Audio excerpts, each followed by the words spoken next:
ఈరోజు ధ్యానాంశము పత్రం ద్వారా చూచు మత్తయి సువార్త 14:25 అధ్యాయం 25 వచనం 33 వరకు. గాలిని చూచి భయపడి మునిగిపో పేతురు యేసు వైపు గట్టిగా చూడలేదు. అప్పుడప్పుడు చూస్తూ ఉండేవాడు. క్రీస్తు ద్వారా గాలిని చూడలేదు. మన సమస్యలను క్రీస్తు ద్వారా చూడాలి. మన సమస్యలను గ్రహించి వాటిని క్రీస్తు ద్వారా చూడాలి. ఇక్కడ ఒక పక్కము చెందని క్రైస్తవుడు ఉన్నాడు. అతడు విశ్వాసముతో నింపబడటం కన్నా ఉత్సాహముతో నింపబడ్డాడు. మన విశ్వాసము చాలా వరకు ఉత్సాహమే గనుక మనము పొరబడుచున్నాము. మనము ఇతరులను అనుకరించగోరుతాము. ఇక్కడ పేతురు క్రీస్తును అనుకరించాలని ప్రయత్నం చేశాడు. అది ఉత్సాహమే కానీ విశ్వాసము కానప్పుడు మనలను నిరుత్సాహపరిచి నాశనం చేయడానికి సైతానికి ఒక అవకాశం దొరుకుతుంది. కానీ ఇక్కడ పేతురుకు కొంత విశ్వాసం ఉండింది కనుక అతడు పూర్తిగా మునిగిపోలేదు. స్కెవయ యొక్క పిల్లలు పౌలును అనుకరించవాలని కోరినారు, కానీ విశ్వాసమే లేదు. అపోస్తల కార్యం 19వ అధ్యాయం 15-16 వచనం. అందుకు ఆ దెయ్యము, నేను యేసును గుర్తెరుగుతును, పౌలును కూడా ఎరుగుతును, కానీ మీరు ఎవరిని అడుగగా ఆ దెయ్యము పట్టినవాడు ఎగిరి వారి మీద పడి వారిలో ఇద్దరిని లొంగ తీసి గెలిచెను. అందుచేత వారు దిగంబరులై గాయము తగిలి ఆ ఇంట నుండి పారిపోయిరి. వారు ప్రధాన యాజకుని కుమారులు గనక వారు అపవిత్రాత్మల మీద అధికారం చేయాలని చూశారు, కానీ అది సాధ్యం కాలేదు. మనం చీకటి శక్తులతో చుట్టబడిన లోకములో ఉన్నాం. మన విశ్వాసమును పెద్దది చేయాలనుకున్నప్పుడు చీకటి శక్తులు మనను జయించడానికి చూస్తాయి. పేతురు క్రీస్తువులే సముద్రం మీద నడవాలని కోరాడు. క్రీస్తు అతన్ని ప్రోత్సాహపరిచాడు, కానీ గాలులు బలముగా వీస్తున్నందువలన పేతురు అంతకంతకు లోతుగా మునిగిపోసాగాడు. క్రీస్తు పాదములు మునిగిపోలేదు.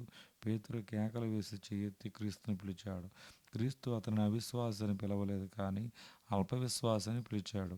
మనకు విశ్వాసం ఉంది, కానీ అది అల్ప విశ్వాసమే. ఒకసారి క్రీస్తు పేతురుతో చెప్పాడు, ఇప్పుడు నన్ను వెంబడించలేవు, కానీ తర్వాత నన్ను వెంబడిస్తావు.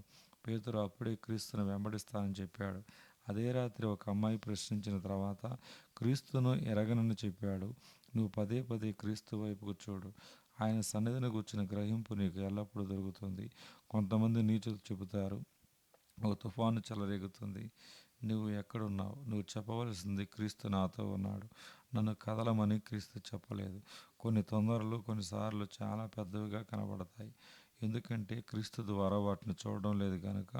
మనం పరిశుద్ధుల జీవితములు పరీక్షించినప్పుడు వారు పెద్ద తొందరలను అద్భుతకరమైన విశ్వాసంతో ఎదుర్కొన్నారు. వారు మనలను సవాలు చేస్తారు. నీవు కొన్నిసార్లు క్రీస్తు కొరకు చిన్న విషయములను విడిచిపెట్టడానికి ఇష్టం లేదు. మీ గృహములలో వచ్చేటువంటి తొందరలు నీ గమనము అంతటినీ ఆకర్షిస్తాయి. దేవుడు నిన్ను, నీ బిడ్డను కూడా చూసుకోగలనే గ్రహింపు నీకు ఉండదు. నీవు సిలువ వైపుకు చూడవు. క్రీస్తు చెప్పాడు, వారిని చంపి ఉంటే మిమ్మల్ని కూడా చంపివేస్తారు, కానీ ధైర్యం తెచ్చుకోండి, నేను లోకమును జయించి ఉన్నాను. నా ద్వారాను, నా సిలువ ద్వారాను, నా శ్రమల ద్వారా నీకు వచ్చే శ్రమల వైపు చూడు. నన్ను ఒక తిండిపోతని, త్రాగిపోతని, దయ్యం పట్టిన వాడిని పిలిచారు. క్రీస్తు 40 దినాలు ఉపవాసం ఉండినాడు. అది తిండిపోత. మనకు శ్రమను క్రీస్తు ద్వారా చూడగలిగితే అవి సూక్ష్మంగా కనబడతాయి. ఒకసారి మేము సువార్త ప్రకటించడానికి బయలుదేరినప్పుడు గుంపులో ఒకడు అధికముగా తినడం వలన కడుపు నొప్పి తెచ్చుకున్నాడు. మేమందరము ఆగాలని చెప్పాడు. ఎందుకు? అతని కడుపు నొప్పి వచ్చింది కనుక. అతని కష్టమును గ్రహించి మా వంట వాళ్ళ ఒకరిని అతని విడిచి పెట్టి బయలుదేరాం. మనకు భోజనము సిద్ధము చేసుకోగలమని చెప్పాను. అప్పుడు తుంపర్లు పడడం ఆరంభించింది. సువార్త ప్రయాణాన్ని వాయిదా వేద్దామని కుర్రవాళ్ళు చెప్పారు. స్వార్థపరత్వం. అయ్యో, నేను బాధపడుతున్నాను, ఓ నా బిడ్డ బాధపడుతుంది, వాటి వైపుకు క్రీస్తు ద్వారా చూడండి, లేకపోతే మునిగిపోతాం. యోహాను 17:23.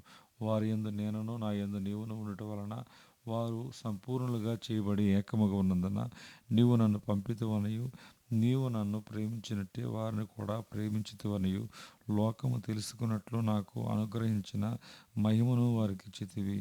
క్రీస్తు తండ్రితో ఒక్కడై ఉన్నాడు. అతడు తండ్రి యందున్నాడు కనుక చాలా ధైర్యం వహించాడు. నావన్నయు నీవన్నయు నావి క్రీస్తు అది చెప్పడానికి వీలై ఉండాలని చెబుతున్నాడు. అతడు తండ్రితో ఏకమై ఉన్నాడు గనక నేలపై క్రీస్తు నడిచాడు. అయ్యో, మనం ఆయన నుండి వేరుగా ఉన్నాం. కొలస్సీ 2:9-10 ఏలనగా దేవత్వం యొక్క సర్వపరిపూర్ణత శరీరముగా క్రీస్తునందు నివసించున్నది, మరియు ఆయన యందు మీరును సంపూర్ణులై ఉన్నారు.